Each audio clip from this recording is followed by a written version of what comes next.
الحمدللہ نحمدہ ونصلی ونسلم علی رسولہ الکریم اما بعد فاعوذ باللہ من الشیطان الرجیم بسم اللہ الرحمن الرحیم یا ایہا الذین آمنوا کتب علیکم الصیام کما کتب علی الذین من قبلکم لعلکم تتقون ایاما معدودات فمن کان منکم مریضا او علی سفر فعدۃ من ایام اخر وعلی الذین یطیقونہ فدیۃ طعام مسکین فمن تطوع خیرا فہو خیر لہ وان تصوموا خیر لکم ان کنتم تعلمون شہر رمضان الذی انزل فیہ القرآن ہدی للناس وبینات من الہدی والفرقان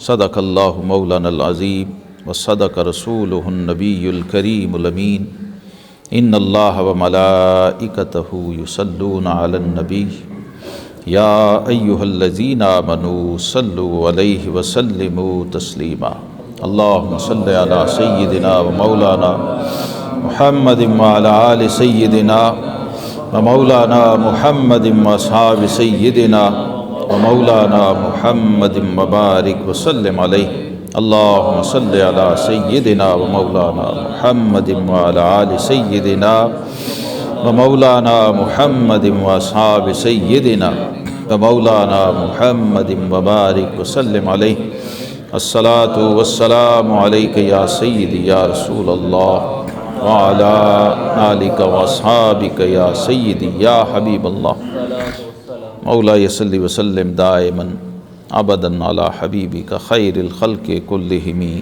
مکرم حاضرین،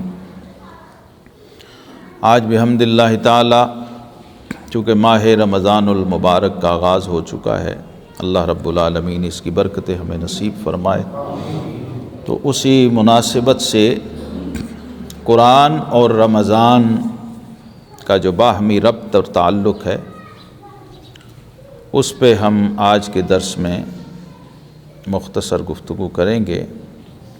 روزہ،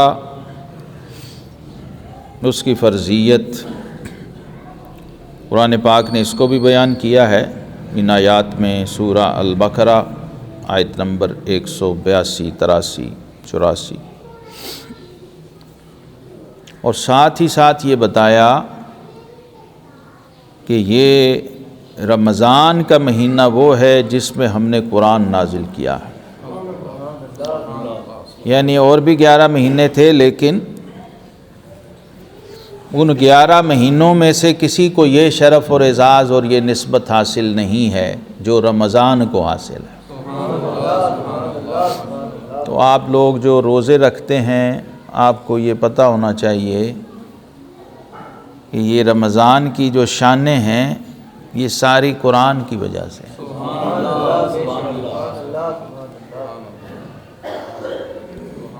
قرآن پاک کے ساتھ جو مہینہ جڑ جائے وہ سارے مہینوں سے افضل ہو جاتا ہے، اور قرآن پاک سے جو رات جڑ جائے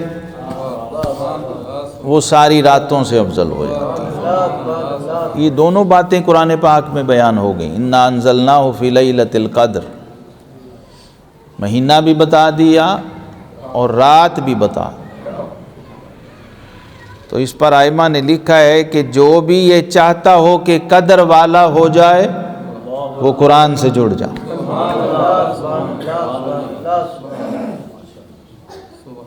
یہ آپ بار بار سنتے ہیں ایک بات، لیکن اگر اس کی ہمیں سمجھ نہ ہو، قرآن پاک کی ایک آیت ہمیں زبانی یاد بھی ہو، ہم بار بار سنتے بھی ہوں، پڑھتے بھی ہوں، لیکن اگر سمجھ نہ ہو کہ اس میں کیا کہا گیا ہے تو آپ اس سے فیضیاب نہیں ہو پاتے، صرف ثواب ملتا ہے، فی حرف 10 نیکیاں ملتی ہیں، لیکن جس مقصد کے لیے وہ حکم اترا تھا وہ آپ پورا نہیں کر پاتے۔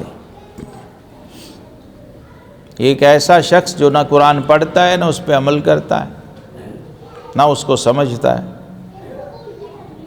اور ایک ایسا شخص جو صرف قرآن پڑھتا ہے اسے سمجھتا نہیں، اس میں بس اتنا ہی فرق ہے کہ اس کو فی حرف 10 نیکیاں مل رہی ہیں، اس کو نہیں مل رہی،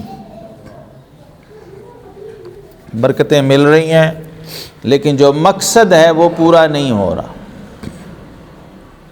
یہاں اوپر آیت میں جہاں روزے کی فرضیت کی بات ہوئی ہے تو وہاں فرمایا لعلکم تتقون،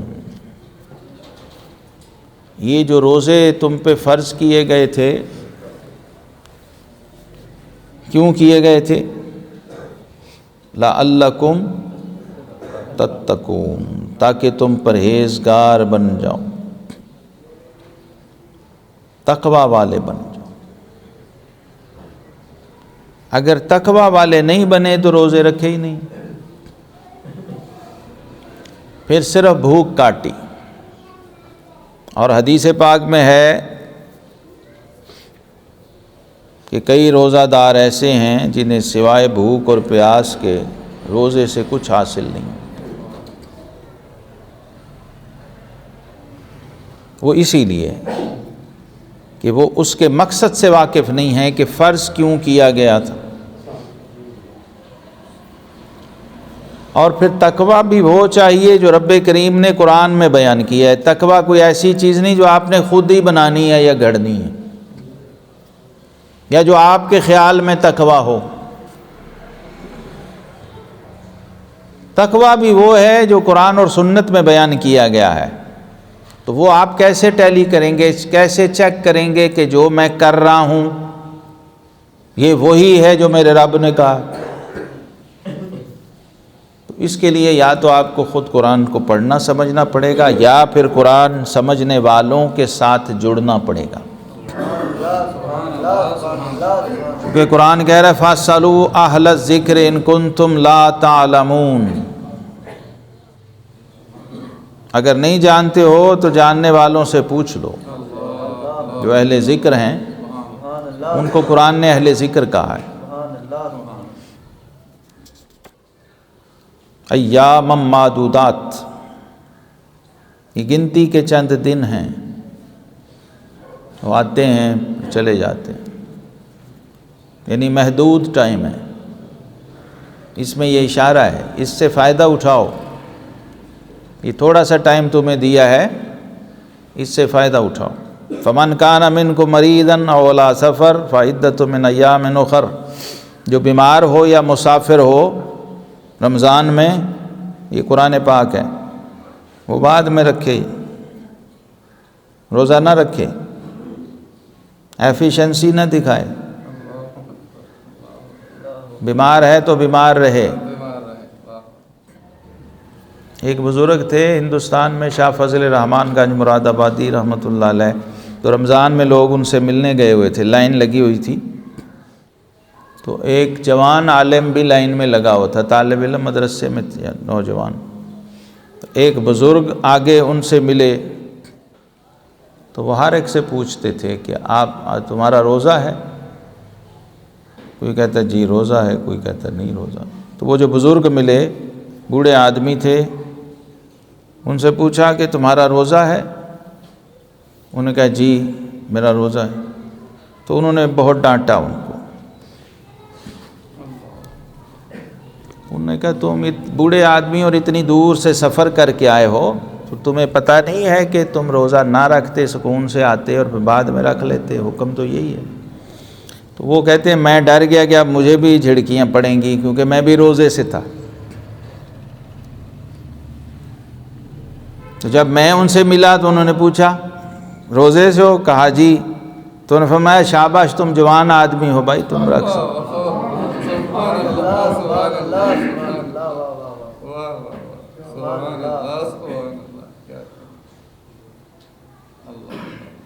یہ باقی لوگوں کے حصے کی سبحان اللہ نہ کرو، صاف نہیں کرو یار، کہ میرے درس میں خلل پڑ رہا ہے۔ درس کو درس کی طرح سنو بھائی، یہ جلسہ نہیں ہے، یہ قرآن بیان ہو رہا ہے، اسے اپنے اندر جذب کرو۔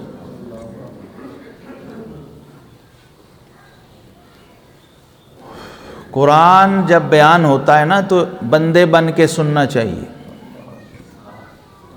جیسے بندہ رب کے حضور ہوتا ہے۔ جب قرآن کھلا ہو. کم از کم اتنی دیر تو بندہ بنے کہ نہیں او بندو. ہاں جتنی دیر رب بول رہا ہے، یہ رب بول رہا ہے، میں پہنچا رہا ہوں.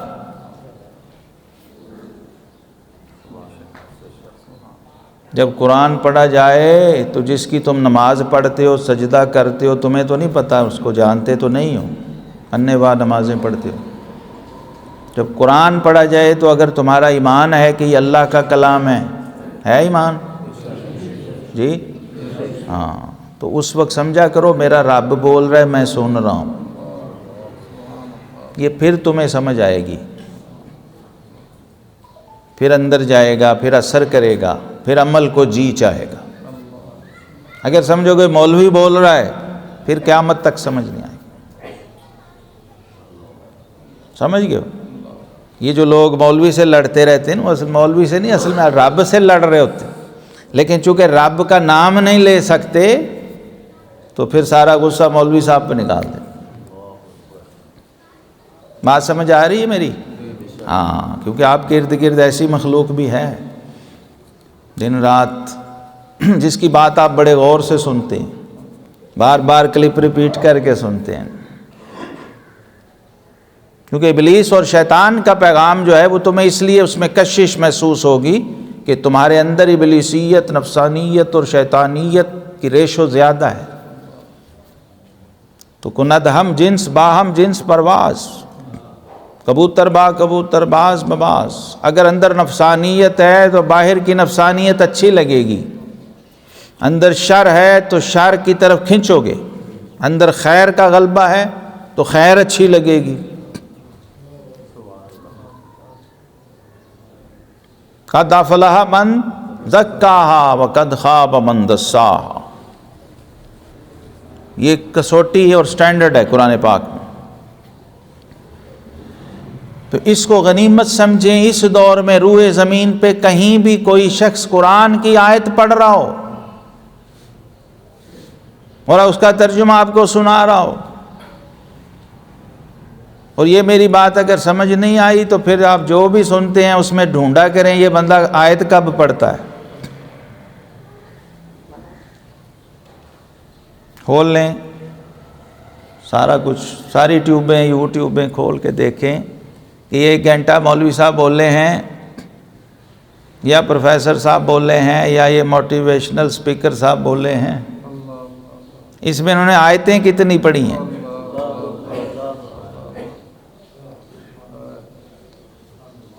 اس کا مطلب یہ ہے کہ وہ کوئی اپنا ہی سودا بیچ رہا ہے، کوئی ہوم میڈ چورن منجر لے کے بیچ رہا، وہ مبلغ نہیں ہے، اللہ رسول کا میسنجر نہیں ہے، اس کا ایجنڈا کچھ اور ہے. یہ اوکھا پینڈا ہے نا. نبی رسول یہ کرتے تھے، لوگ پیغمبروں کو سجدہ کرنے کو تیار تھے لیکن وہ کہتے تھے نہ، وحدہ لا شریک کو سجدہ کرنا. یہ بڑا مشکل کام. اپنے آپ کو منوانا بھی آسان ہے. یہ باٹی چوک میں ہم چھوٹے ہوتے دیکھتے تھے، مداری بھی منوا لیتا، 1.5-2 گھنٹہ وہ کھڑا رکھتا تھا بندوں میں، باٹی چوک میں رکھتا تھا کہ نہیں، اور بعد میں 1 ڈبی بھی بیچتا تھا. اپنا آپ منوانا بھی کوئی مشکل کام نہیں ہے، رب منوانا بڑا اوکھا ہے بندوں، وہ بھی بندوں سے رب منوانا، کیونکہ رب بن دیکھا منوانا ہے، تو بن دیکھا رب کون مانتا، بڑا اوکھا کام ہے نا. تو یہ قرآن پاک وہ ذریعہ، وہ سورس ہے کائنات میں واحد، جس کو اللہ رب العالمین جل مجدہ نے اپنی رسی کا ہے. یہ میں نے پھینکی ہے، اس کو پکڑ لو. تو اس سے لوگ دور ہیں. وَاعْتَصِمُوا بِحَبْلِ اللَّهِ جو کہتے ہیں وہ یہی حبل اللہ، یہی ہے القرآن حبل اللہ الممدود من السماء. تو رب العالمین نے یہ اتنے احکام ہیں دیکھیے روزے کے، لیکن اس کے سینٹر میں جا کے یہ بات بیان فرمائی، شہر رمضان الذی انزل فیہ القرآن. یہ رمضان جس کی شانیں تم سن رہے ہو، عظمتیں سن رہے ہو، اس میں روزے، سحریاں، افطاریاں ہو رہی ہیں، پتہ ہے اس کی شان کیا ہے، اور یہ مقام اس کو کیسے ملا، یہ عظمت کیسے ملی؟ فرمایا یہ وہ مہینہ ہے جس میں ہم نے قرآن کو نازل کیا ہے، نزول قرآن کا مہینہ ہے۔ اور قرآن کی شان کیا ہے؟ ھدی للناس، یہ لوگوں کے لیے ہدایت ہے، لوگوں کے لیے۔ تو جو شخص قرآن سے جڑا ہوا ہی نہیں ہے، ہدایت کہاں سے لے گا؟ اوپر شروع میں جب بات کی تو وہاں بھی یہی کہا تھا، ھدی للمتقین، ذالک الکتاب لا ریب فیہ ھدی للمتقین، یہاں کا لعلکم تتقون۔ تو روزہ اور قرآن اول سے بھی ادھر سے بھی جڑا، ادھر سے بھی جڑا۔ روزے اور قرآن کا مقصد ایک ہی ہے، وہ بھی متقی بناتا ہے، یہ بھی متقی بناتا ہے۔ وہ کہتا ہے کہ تمہیں میں ہدایت بھی دوں گا، قرآن کہتا ہے اگر تم متقی بن کے آؤ گے۔ روزہ کہتا ہے میں تمہیں متقی بنا دیتا ہوں تاکہ تمہیں قرآن سے ہدایت مل جائے۔ تو اس کا بڑا چولی دامن کا ساتھ ہے۔ ان کی شفاعت کو آقا کریم علیہ السلام نے اکٹھے ذکر کیا ہے، فرمایا قرآن بھی شفاعت کرے گا اور روزہ بھی شفاعت کرے گا۔ قبر میں جب بندہ جائے گا تو دائیں طرف قرآن آ جائے گا، بائیں طرف رمضان آ جائے گا، روزہ اس کے ساتھ ہوں گے۔ اگر اس کا تعلق ہوگا، دوستی ہوگی آپ کے ساتھ، ہمیشہ مشکل میں سارے دوست نہیں آتے، ہے کہ نہیں؟ کون سے آتے ہیں جن سے بڑا گہرا تعلق؟ تو یہ تعلق کی بات بتائی جا رہی ہے کہ ان سے اگر تم نے لنک بنایا ہوگا، دوستی بنائی ہوگی اور کلوز تعلق بنایا ہوگا، تو جو ہی وہاں تمہیں مشکل ہوگی اور کوئی وہاں آنا بھی چاہے تو نہیں آ سکتا ہوگا، اس وقت یہ بغیر کال کے پہنچ جائیں گے، کیونکہ ان کو پتہ ہے کہ اب وقت آ گیا، اب یہاں اور کوئی نہیں ہے۔ تو روزے کے ساتھ تعلق بنائیں، صرف روزہ نبھائیں نہیں، روزے سے تعلق بنائیں۔ یہ دونوں چیزیں جو ہیں ان کی فزیکل پریزنس کو حدیث پاک میں بیان کیا گیا ہے، اور اس کی مثالیں میں مثلا آپ کے لیے ایک میں مثال دے دیتا ہوں ذرا قریب کی۔ حضور غوث اعظم شیخ عبد القادر جیلانی رحمۃ اللہ علیہ، آپ بیٹھے تھے مریدوں کے ساتھ، تو ایک بڑا خوبصورت نورانی نوجوان داخل ہوا جس کا لباس اور حلیہ عراق کے لوگوں جیسا نہیں تھا۔ تو ظاہر ہے کوئی اس طرح کا بندہ ہے تو سب دیکھتے ہیں، سب نے مڑ کے دیکھا، بڑا خوبصورت جوان، اور پہلے ہم نے کبھی اس کو دیکھا بھی نہیں۔ وہ آیا، حضور غوث پاک سے ملا، مصافحہ کیا اور پوچھا کہ حضور اجازت ہے؟ آپ نے فرمایا ہاں اجازت ہے۔ تو وہ روانہ ہو گیا۔ اب وہ اور حیران، یہ کیسا بندہ آیا؟ لوگ جاتے ہوئے اجازت لیتے ہیں، یہ آتے ہی اجازت لے کے چلا بھی گیا۔ تو بعد میں انہوں نے پوچھا کہ حضرت اس کو ہم نے جوان کو کبھی دیکھا نہیں پہلے، اور یہ ادھر اس علاقے کا ہمارے لگتا بھی نہیں، تو یہ کون تھا؟ تو غوث پاک نے فرمایا یہ رمضان کا مہینہ تھا، مجھ سے اجازت لینے آیا تھا۔ وما منہا شہور او دہور، یہ قصیدہ غوثیہ کا شعر ہے، تمر وتنقضی الا اتالی۔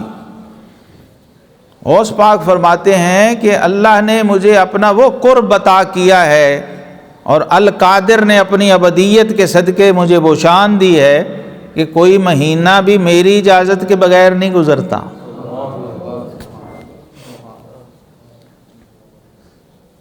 یہ میں آپ کو مثال اس لیے دی ہے کہ آپ سمجھتے ہوں گے یہ تو ایک مہینہ ہے، اور یہ تو ایک وقت ہے، یہ تو ایک دن ہے۔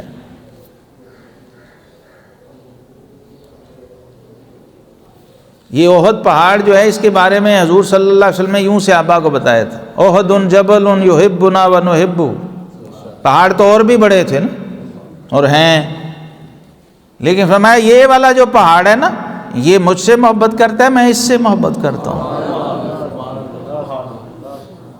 تو کیا کوئی بے جان کسی سے محبت کر سکتا ہے؟ جس کو نہ سنائی دے، نہ دکھائی دے، نہ سجائی دے، وہ کسی سے محبت کر سکتا ہے؟ بتاؤ تو صحیح یار، میں تم سے باتیں کر رہا ہوں، کبھی کی ہے کسی سے محبت آپ سب نے؟ محبت ایک ایسا جذبہ ہے، وہ نہ ہو تو سمجھو بندہ ہے ہی نہیں، جس کے لیے بابے کہتے ہیں بازی لے گئے کتے تیں تھیں اتے، کتے میں بھی محبت ہوتی، بلی میں بھی محبت ہوتی، چڑیا میں بھی ہوتی، کیڑی میں بھی ہوتی، یعنی کوئی ایسی جگہ ہے نہیں وہاں زندگی اور حیات ہو، کوئی ایسی مخلوق نہیں ہے اس میں محبت نہ ہو۔ تو جس میں محبت نہیں ہے وہ کیڑا مکوڑا بھی نہیں، انسان ہونا تو بڑی دور کی بات۔ یہ حب ایسا جذبہ ہے انسانی وجود کے اندر، سب سے بڑا جذبہ یہ ہے۔ تو وہ فرمایا یہ پہاڑ بھی، اس کے پاس بھی یہ جذبہ ہے، اور کس درجے کا ہے کہ جو ہی محبوب نے قدم رکھا پہاڑ ہو کے پتھر ہو کے ہلنے لگ جاتا ہے۔